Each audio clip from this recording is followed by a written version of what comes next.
भारी दुनिया ले आया बोल बोले लेकिन मला मजा नहीं आती भाई तुम्हारी ताली तो बिल्कुल नहीं बजा रहा है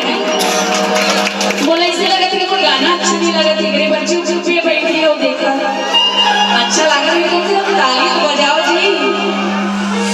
अब मोगिरा की माया राजा रे ये कहां पे गाना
में जी मैं अभी तक नहीं जाना गाना